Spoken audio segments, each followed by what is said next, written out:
I was on my way home from a late-night shift at the office, walking alone down a deserted street. The only sounds were the rustling of the leaves and the distant hum of traffic. I felt a chill run down my spine, and a sense of unease settled over me. I tried to shake it off, telling myself it was just my imagination.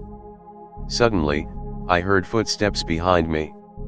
I turned around, but there was no one there. I picked up my pace, hoping to outrun whatever was following me. The footsteps grew louder and faster, and I knew I wasn't alone. My heart pounded in my chest as I broke into a run, my feet pounding the pavement. I felt a cold breath on the back of my neck, and a hand reached out and grabbed me. I screamed and struggled, but the hand tightened its grip. I turned around to face my attacker, but there was no one there. I stumbled backward, my heart racing. That's when I saw it. A shadowy figure emerging from the darkness. It was tall and thin, with glowing eyes that seemed to stare into my soul. I could feel the terror rising within me, but I refused to give up. I took a deep breath and ran toward the figure, not knowing what would happen next. To my surprise, the figure dissipated into thin air, leaving only a cold breeze behind. I made it home safely that night, but the memory of that figure haunted me for years to come. I never forgot the terror I felt that night, and I still wonder what would have happened if I hadn't stood my ground.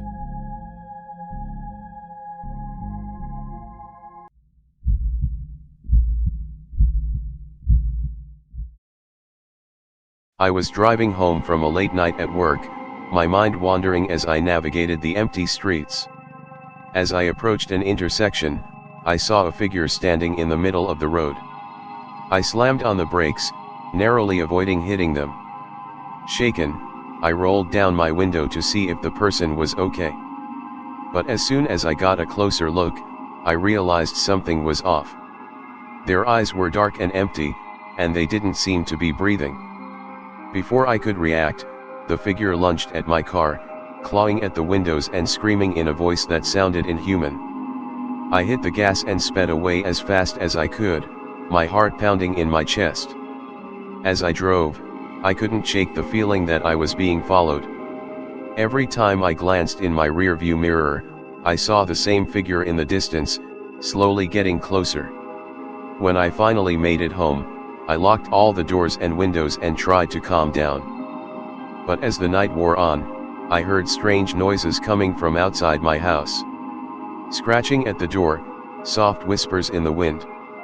I tried to ignore it, telling myself it was just my imagination. But then I saw the figure standing outside my window, staring at me with those empty eyes. I called the police, but they found nothing. No evidence of anyone being outside, no footprints, no signs of forced entry. But I knew what I had seen. It's been years since that night, but I still have nightmares about that figure. And every now and then, I see something in the corner of my eye, a flash of movement or a glimpse of those dark, empty eyes. But I'm still here to tell the tale, and I'm not going to let it get me.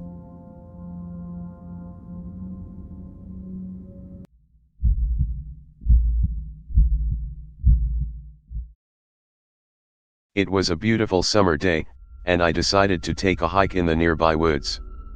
I packed a backpack with some water, snacks, and a map, and set off on the trail. The woods were dense, and the trail was steep, but the views were breathtaking.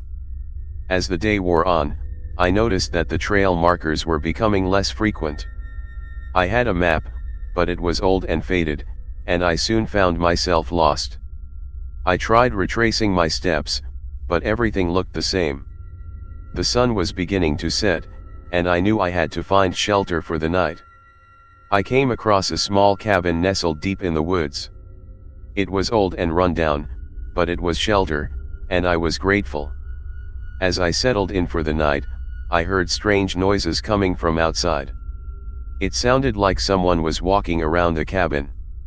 I tried to ignore it, but the footsteps became louder, and I could hear someone breathing heavily. I tried to convince myself that it was just an animal, but the fear was overwhelming. I grabbed a flashlight and cautiously peeked out the window. What I saw chilled me to the bone. There was a man standing outside, staring at the cabin. He was wearing a dark hoodie and had a menacing look on his face. I tried to stay quiet, but he must have heard me because he started pounding on the door, demanding to be let in. I was terrified, but I knew I had to defend myself. I found a kitchen knife and stood behind the door, ready to fight. The man continued to bang on the door and shout, but eventually, he gave up and disappeared into the night. I didn't sleep a wink that night, and as soon as the sun rose, I packed my things and fled the cabin. I never looked back, but the memory of that night haunts me to this day. I learned a valuable lesson that day: always be prepared for the worst, especially when you're alone in the woods.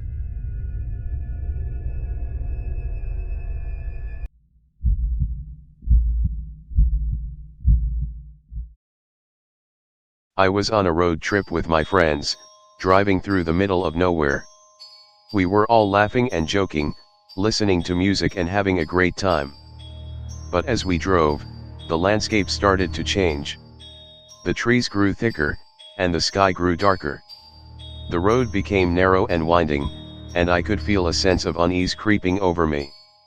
We soon came to a small town, with boarded-up shops and houses. It was eerily quiet, and there was no one in sight. We continued driving, but soon we realized that we were lost. We couldn't find our way back to the main road, and we had no cell phone reception. As we drove further, we saw a figure standing in the middle of the road. It was a man, dressed in rags, with a wild look in his eyes. He didn't move as we approached, and we had to swerve to avoid hitting him. We were all shaken, and my friends started to panic. We drove on, but the road became even more treacherous. The trees loomed over us, and I could feel eyes watching us from the darkness. We came to a fork in the road, and we had no idea which way to go. That's when we heard the sound of chanting. We followed the sound, and it led us to a clearing in the woods. There were dozens of people, all dressed in robes and chanting around a bonfire. We tried to leave, but they surrounded our car and wouldn't let us go. We were trapped, and we didn't know what to do. But then, a voice spoke out from the darkness. It was a woman, and she offered to help us. She led us through the woods, avoiding the cultists, and brought us to safety. We made it out alive, but we were never the same.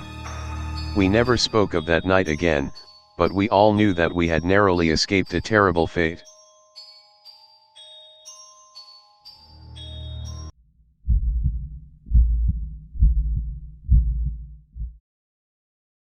It was a beautiful day, and I decided to take a hike through the woods. I had heard about a beautiful waterfall that was hidden deep within the forest, and I was determined to find it. As I walked, I noticed that the woods were eerily quiet. There were no birds singing, no squirrels scurrying about. It was as if the entire forest was holding its breath. I soon realized that I was lost. I had been walking for hours, and I had no idea which direction to go. As the sun began to set, I started to panic. I knew that I needed to find shelter before nightfall. That's when I saw it, a small cabin tucked away in the trees. I breathed a sigh of relief and made my way towards it. As I approached, I noticed that the door was ajar. I pushed it open and stepped inside. The cabin was dark and musty, but it was better than being outside in the cold. I decided to light a fire in the fireplace to warm up. That's when I heard it, a faint scratching sound coming from somewhere in the cabin. I looked around, but I couldn't see anything. The scratching continued, getting louder and more frantic. I realized then that I was not alone in the cabin. I stood up and backed away from the fireplace, my heart pounding in my chest. Suddenly, a small creature emerged from the shadows. It was a rat, but it was unlike any rat I had ever seen before. Its eyes glowed in the dark, and its teeth were razor sharp. I knew then that I was in real trouble. The rat scurried towards me, its claws clicking against the wooden floor. I tried to run, but it was too fast. It leapt onto my leg, sinking its teeth into my flesh. I screamed in pain and managed to grab a nearby broom. I swung it wildly, trying to fend off the rat. It finally let go and scurried back into the shadows. I knew then that I needed to leave the cabin and find help. I stumbled outside, the wound on my leg throbbing with pain. As I made my way through the woods, I heard the sound of the rat's claws clicking against the ground. It was following me. I ran as fast as I could, my heart racing with fear. Finally, I saw the lights of a nearby town. I made it to safety, and I knew then that I had narrowly escaped with my life. To this day, I never venture into the woods alone. I learned the hard way that sometimes, the things that lurk in the shadows are far more dangerous than we could ever imagine.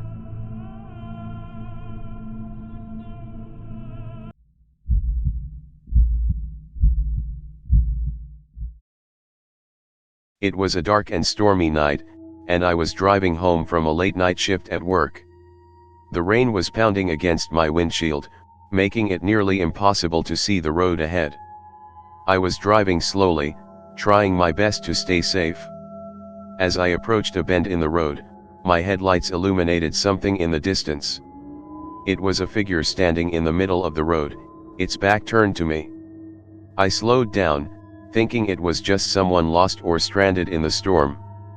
But as I got closer, I realized something was off. The figure was unnaturally still, not even flinching as my headlights bore down on it. I hit the brakes, but it was too late. I collided with the figure and felt a sickening thud as it impacted my car. Shaken and terrified, I got out of my car and approached the figure. As I got closer, I realized it wasn't a person at all. It was a scarecrow, standing tall in the middle of the road. I breathed a sigh of relief and began to laugh at my own fear. That's when I heard a voice behind me. "You shouldn't have done that." I spun around, but no one was there. I shook my head and chalked it up to my imagination running wild. But as I got back into my car and turned the key, the engine refused to start. Panic set in as I realized I was stranded on a dark road, in the middle of a storm, with no way to call for help. That's when I heard the voice again. "You shouldn't have done that." I turned around, and to my horror, I saw the scarecrow had moved closer to my car. Its eyes glinted in the darkness, and I could hear the sound of rustling fabric as it moved. I knew I had to get out of there, but my car still wouldn't start. I fumbled for my phone, but the rain had soaked it through, rendering it useless. With no other options, I got out of my car and started to run. I could hear the sound of footsteps behind me, and I knew the scarecrow was chasing me. I ran as fast as I could, feeling my heart pounding in my chest. I could see the lights of a nearby house in the distance, and I knew I had to make it there if I wanted to survive. I finally reached the house and pounded on the door. A kind woman let me in and offered me a warm cup of tea. As I sat there, shaking and terrified, I realized something. The scarecrow wasn't just a scarecrow. It was something much more sinister. I never saw the scarecrow again, but I knew it was still out there, waiting for its next victim. And I made a vow to never drive on that road again.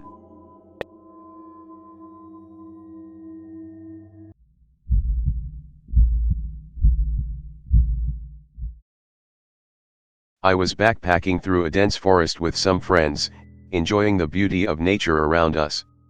As the sun began to set, we decided to set up camp for the night. We found a small clearing and set up our tents, started a fire, and cooked dinner. As the night grew darker, we began to hear strange noises coming from the woods around us. We brushed it off as just the sounds of animals, but it soon became clear that something was very wrong. We heard footsteps coming towards us, and we quickly turned off our flashlights and huddled together in fear. We could hear the sound of breathing, but we couldn't see anything in the darkness. Suddenly, a figure stepped into the light of the fire. It was a tall, gaunt man with a wild look in his eyes. He was holding a machete and was clearly not someone we wanted to mess with. He told us to hand over all of our valuables, and we did so quickly, too afraid to resist. But he didn't leave. Instead, he began to circle our campsite, muttering to himself and laughing maniacally. We tried to make a run for it, but he was too quick for us. He chased us through the forest, hacking at trees and screaming obscenities at us. We were sure that we were going to die. But then, we stumbled upon a small cabin. We quickly locked ourselves inside, hoping that it would be enough to keep him out. We barricaded the doors and windows, and waited for what felt like hours. Finally, we heard the sound of footsteps retreating into the forest. We waited a few more hours before we ventured back outside, and when we did, there was no sign of the man. We packed up our things and hiked back to civilization as quickly as we could. We reported the incident to the authorities, but they never found the man. To this day, I still shudder at the thought of what could have happened if we hadn't stumbled upon that cabin.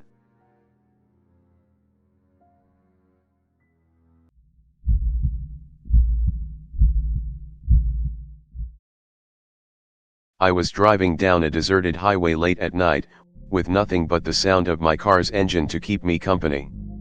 It was pitch black outside, and the only thing I could see were the occasional headlights of other cars passing by. As I was driving, I noticed a figure walking down the side of the road. It was a man, dressed in tattered clothes and looking disheveled. I hesitated for a moment, but eventually decided to pull over and offer him a ride. I figured he must be in some kind of trouble and needed help. As he got into my car, I noticed that his eyes were bloodshot and he had a wild look in his eyes. He thanked me for stopping and introduced himself as Jack. We chatted for a few minutes, but I couldn't shake the feeling that something was off about him. Suddenly, Jack reached over and grabbed the steering wheel, causing the car to swerve off the road. I screamed and tried to fight him off, but he was too strong. He told me that he was going to kill me and then take my car. In a moment of sheer panic, I hit the brakes and managed to jump out of the car. Jack sped off into the darkness, leaving me stranded on the side of the road. Shaken but alive, I walked for what felt like hours until I found a gas station. I called the police and told them what had happened, and they eventually caught Jack and charged him with attempted murder. Looking back on that night, I realized that I was lucky to have made it out alive. I've never picked up a hitchhiker since then, and I always keep my doors locked when driving alone at night.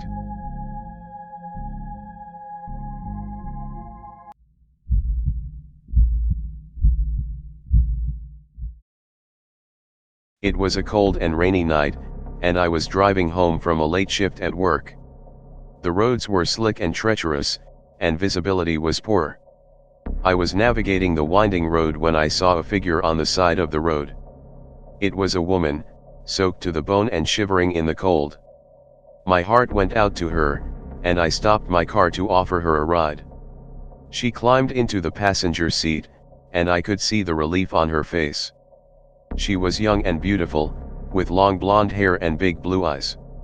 She told me her name was Emily and that she was on her way home from a friend's party. As we drove, we chatted about our lives, and I felt like I had made a new friend. But then things started to get weird.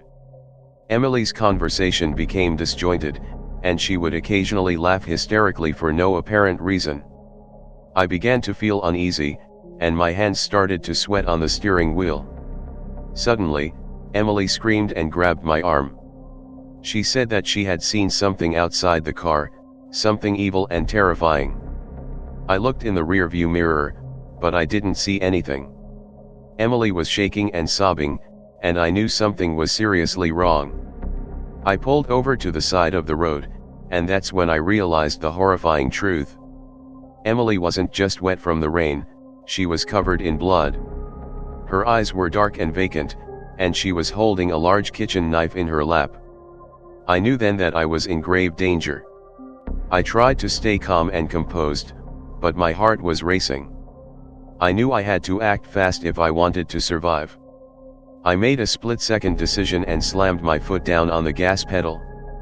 The car lurched forward, and Emily screamed and lunged at me with the knife. I swerved to avoid her, and the car spun out of control. We crashed into a ditch, and the car came to a sudden stop. I was dazed and bleeding, but I knew I had to get out of the car.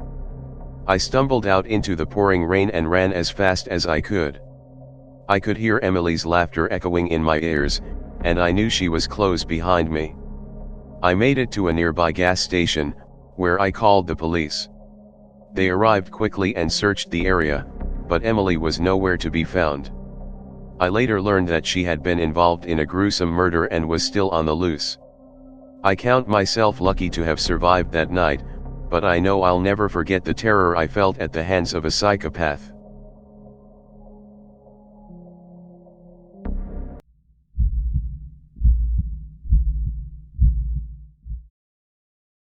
I was traveling alone on a road trip, making my way through the winding back roads of a small town. It was getting late, and I was having trouble finding a place to stay for the night. As I drove, I saw a small motel with a neon sign that read vacancy in bold letters. I decided to stop and take my chances. The motel was run down and dingy, but I was just grateful to have a roof over my head for the night. The receptionist was an old, haggard-looking woman who gave me a key to my room without saying a word. I made my way to the room, and as I entered, I felt a chill run down my spine. The room was small and poorly lit, with a musty smell that made my nose wrinkle. As I lay down on the bed, I could hear strange noises coming from the other rooms. The walls were paper-thin, and I could hear muffled screams and whispers. I tried to ignore the noises and go to sleep, but I couldn't shake the feeling that something was wrong. As I lay there, I heard a knock on the door. I hesitated before answering, but curiosity got the best of me. When I opened the door, I saw a man standing there, his face obscured by the shadows. He was tall and menacing, and I could feel his eyes piercing into me. He asked if I had seen his wife, and I shook my head, feeling uneasy. As he turned to leave, I noticed something glinting in his hand. It was a knife, and I knew then that I was in danger. I slammed the door shut and locked it, panting with fear. The rest of the night was a blur of terror and uncertainty. I could hear the man pacing outside my door, muttering to himself. I knew that I had to get out of there before it was too late. In the morning, I checked out of the motel and drove away as fast as I could. I never looked back, but the memory of that night still haunts me to this day.